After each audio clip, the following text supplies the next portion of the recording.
Okey, seterusnya kita nak tengok soalan praktis formatif 9.1.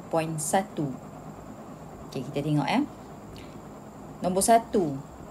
Berikan dua jenis alloy yang mengandungi logam kuprem. Nombor 1 ni jawapannya boleh tengok di muka surat. Sekejap saya semak Ada di muka surat 184. Tolong semak muka surat 184 kat situ, boleh ada jawapan. Boleh cari jawapan. Nombor 1. Nombor 2, lukis susunan atom di dalam alloy dan logam tulen dan hubung kait susunan atom dengan sifat asal logam tulen. Yang ni tak payahlah sebab awak dah lukis tadi kan. Dah 2 kali lukis kan. So nombor 2 tak perlu buat. Nombor 3. Apakah alloy yang digunakan untuk membuat badan kapal terbang?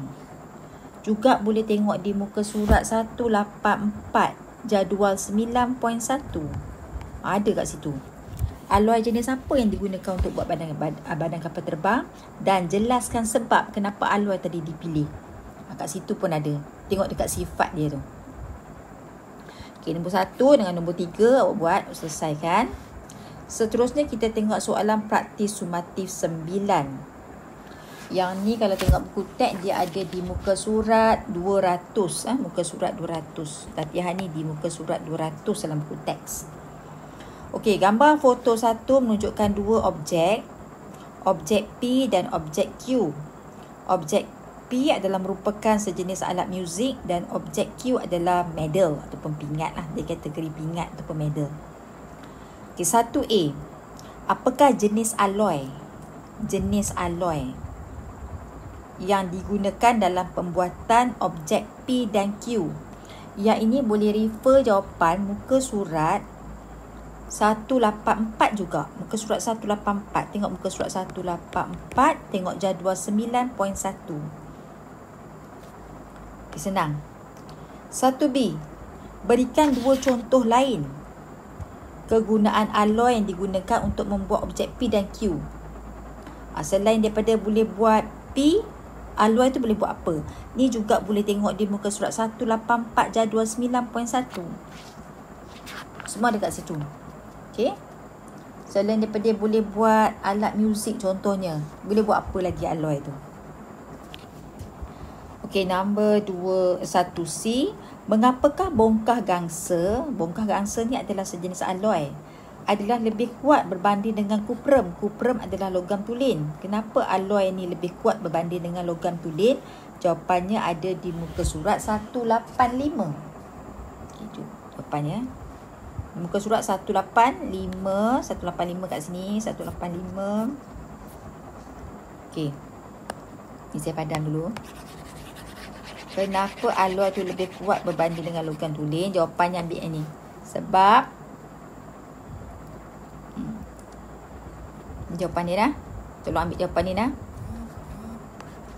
Atom di dalam logam tulen disusun secara teratur dan berlapis-lapis.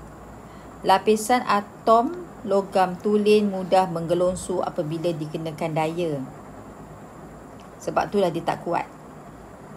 Inilah menjadikan kenapa logam tulen tu agak tak kukuh.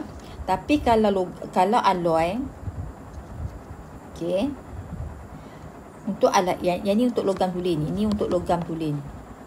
Ini untuk logam tulen. Tapi kalau untuk alloy, okey.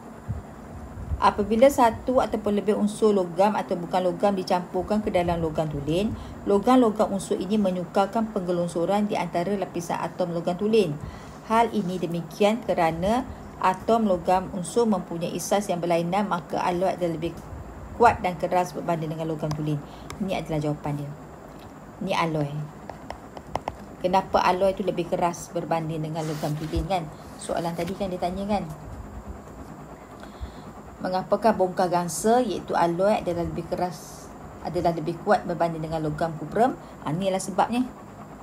Sebab di dalam logam tulen, sebab untuk logam tulen, atom di dalamnya tersusun secara teratur dan berlapis-lapis. Ini memudahkan atom tadi menggelonsur apabila dikenakan daya. Untuk alloy pula, sambung. apabila satu ataupun lebih unsur logam atau bukan logam dicampurkan ke dalam logam tulen, atom-atom unsur ini menukarkan penggelonsoran di antara lapisan atom logam tulen. Sampai habislah. Tu jawapan untuk D ya. Okey, soalan D, jawapan untuk C tadi tu. Okey, kita tengok pula soalan D. Pada pendapat anda, bolehkah alloy yang kita gunakan untuk buat objek P digunakan untuk buat kapal laut? Kita tengok sekejap, kita tengok balik muka surat 184. Tengok balik muka surat 184. Saya refer balik muka surat 184. Untuk buat P kita pakai loyang. Yang ni loyang. Kita pakai loyang. Kita tengok sama-sama lah. Kita tengok muka surat 184 untuk buat P. Okey.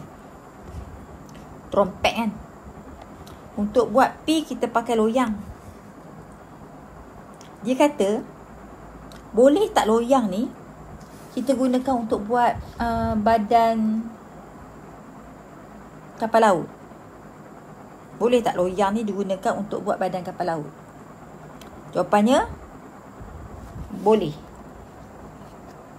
Sebab loyang bersifat kuat. Permukaan berkilat, mudah ditempa dan mempunyai warna keemasan. Ini menjadikan badan kapal laut lebih menarik. Sebab loyang ni kuat. Jadi bolehlah buat badan kapal laut. Permukaan ditambah pula permukaannya yang berkilat dan warna keemasan. Ini menjadikan badan kapal laut lebih nampak menarik. Ambil jawapan tu. Okey, jadi selesaikan soalan sumatif 9 nombor 1 sampai D. Okey. Jadi jawablah tulis dekat dalam buku latihan tadi, tulis mini praktis formatif 9.1. Tulis macam biasa, macam cikgu ajar. Okey, contohnya saya tulis ni. Latihan contoh okay, saya tunjukkan macam mana cara nak tulis. Macam ni. Tulis tarikh macam biasalah, tarikh hari tu jangan lupa. Okay, tarikh hari. Tulis itu praktis formatif 9.1 buku teks muka surat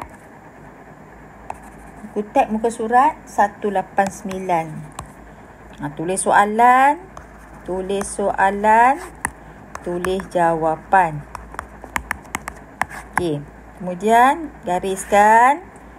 Ini kita garis lah. Garisan ni. Tulis pula praktis sumatif 9. Praktis sumatif 9. Buku teks